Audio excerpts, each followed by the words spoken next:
Halo, sugeng pinanggih malih. Ing kalodhangan iki, ayo kita sinau bareng babagan salah sawijining seni olah wicara sing luhur banget saka budaya Jawa.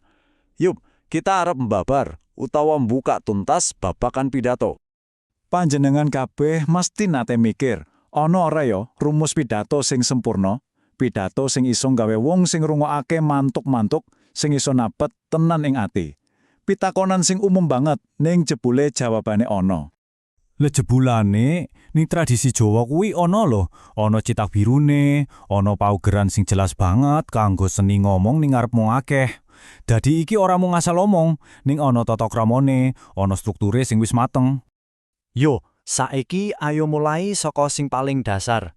Sejatine opo to sing diarani pidato kuwi? Dadi ngene, pidato kuwi dudu mung omong-omongan biasa lho. Iki minangka keterampilan ya, skill lisan kanggo medharake pikiran, gagasan utawa kabar marang wong akeh.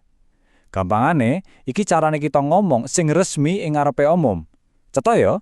Kabeh sing tak critakake ing kene kuwi dudu ngarang lho. Kabeh asale saka sumber tulisan iki, sing njlentrehake kanthi gamblang babagan seni pidato. Dadi iki ngilmu sing pancen ana tuntunane.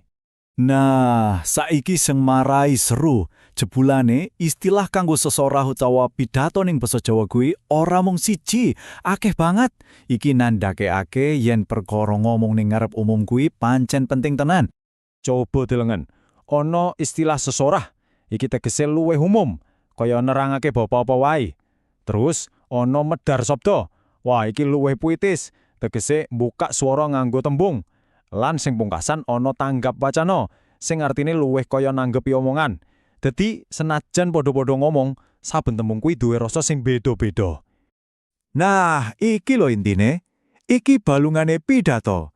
Kepiye urut-urutane pidato cara Jawa sing bener? Jebul ana 6 bagian sing kudu ana. Oke, ayo dibedah siji-siji. Pertama, mesti wae ana salam pambuka kanggo pakurmatan. Terus, sing penting banget ning budaya Jawa, yaiku purwaka, atur puji syukur marang Gusti. Bar kuwi lagi mlebu ning isi, ya intine sing arep diomongke. Sakwise iku, kita aturake pangarep-arep, isine donga lan pitutur sing apik-apik. Meh rampung, aja lali andhap asor nganggo panutup, yaiku njaluk ngapura. Pungkasan ditutup maneh karo salam panutup. Rapi tenan to, kabeh runtut lan ana maknane. Saiki, yen wis ngerti strukture, terus tujuane wong pidato kuwi apa tajane? Kanggo apa? Miturut sumber sing kita duweni, paling ora ana 3 tujuan utama wong nindakake pidato. Dadi tujuane ana 3. Kapisan kanggo aweh panglipur utawa hiburan. Coba bayangke, pidato ning acara mantenan, mesti gawe suasana dadi seneng to? Kapindho, kanggo aweh kawruh.